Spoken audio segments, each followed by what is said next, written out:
uncrating manual is always on the front of the crate. So the first item then is obviously remove that.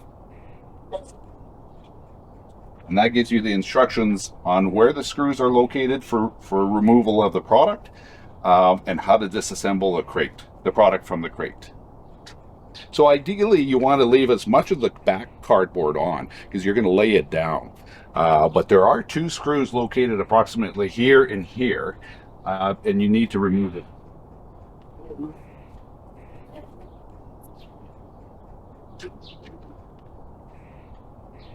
So the screws are circled in red, and those are the two screws that you need to remove.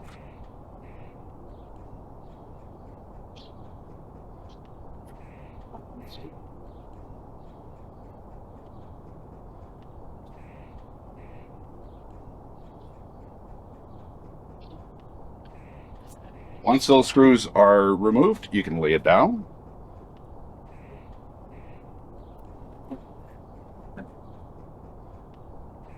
And go ahead and remove all of the cardboard from the front.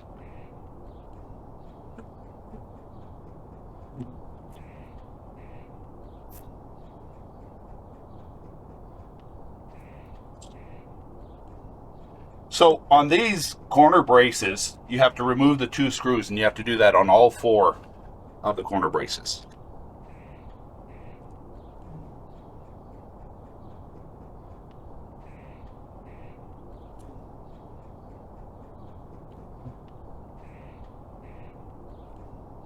On the bottom, the circled screws need to be removed. And there's 4 screws.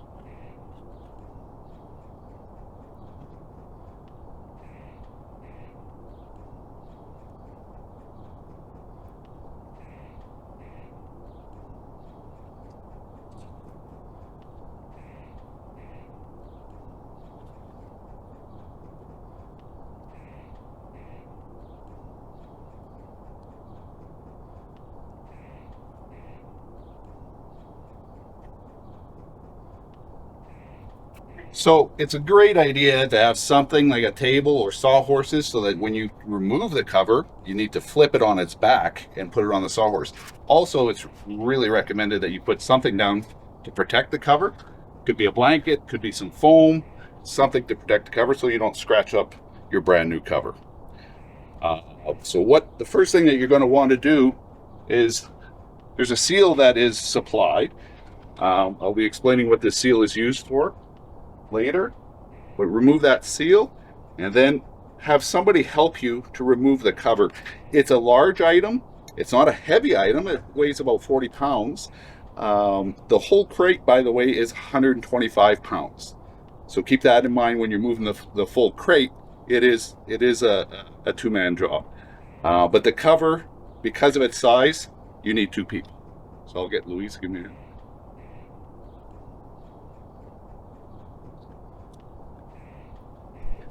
So flip it on its back side. The reason for that is because you need to remove these from the cover.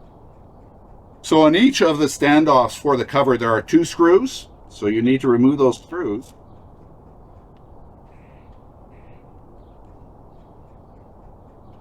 Remove the bracket and the piece of wood.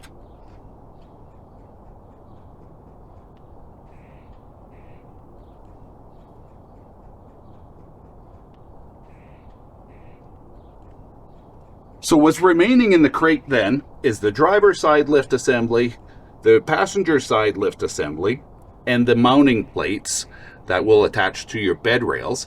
Also is the hardware box. In that hardware box is the electrical controller and remote control for the complete system. So I'm going to go ahead and remove, there's 6 bolts holding the black parts in place.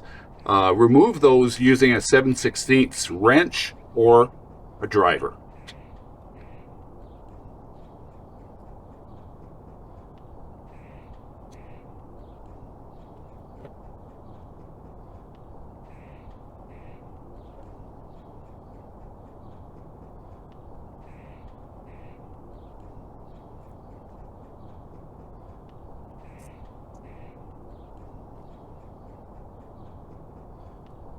And go ahead and remove the hardware box, because in there also is the instructions on the assembly of the unit, and also the owner's manual.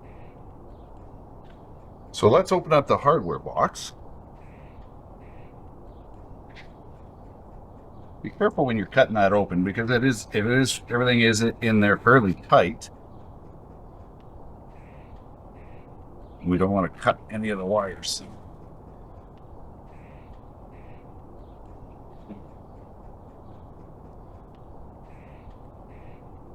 So you have your owner's manual, and you have the installation manual, which is important for what you need right now. Owner's manual you can just put aside. We supply some alcohol pads for cleaning, also some 3M sticks for making sure that the adherence of the 3M tape. You have some various brackets and hardware.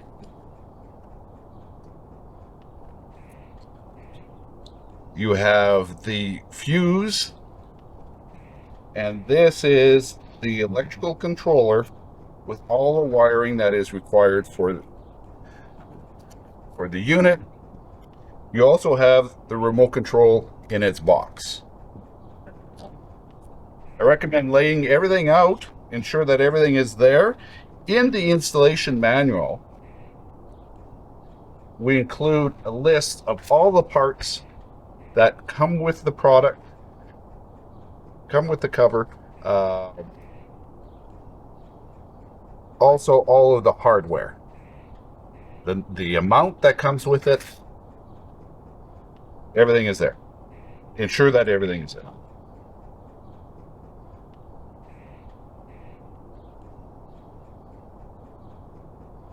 So prior to starting, what is required is that you're installing this in an environment where the temperature is going to be above 15 degrees Celsius or 60 degrees Fahrenheit.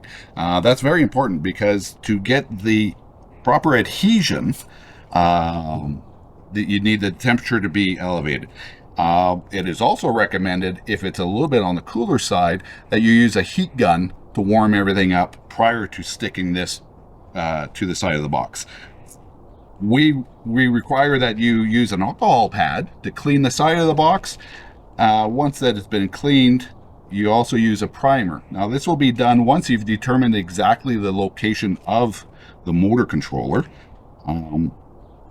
Then also we do recommend certain distances from the cab to where this will be located. Also on certain brands of trucks, when there's an indentation in the box, it'll be located as in this truck.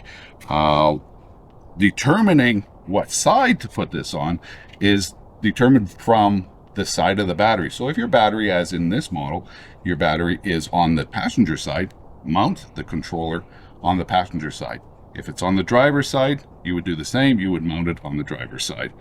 So in this model, it is very recommended that you locate the motor controller in this location, a little bit closer to the cab. You want to ensure that you're not on any of the indentations and that you're flat to the box. So that would be located there. So you go ahead, you would clean this area, you would prime this area, you would remove the backer of the tape, and you would then adhere the controller to the box. Hold it there for a good 10 seconds to ensure that it's held in place. Once that is done, you then would go ahead and run your wiring. One important feature that the Blackbird has is that you're not required or do not need to drill any holes into your vehicle.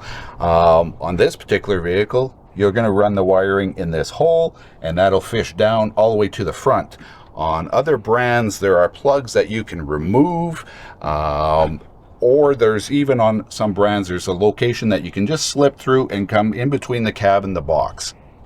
Even mounting the lift assembly, it's all clamped onto the bed rail. There's no drilling, so you can easily remove it if you would have to, leaving no mark or anything left behind.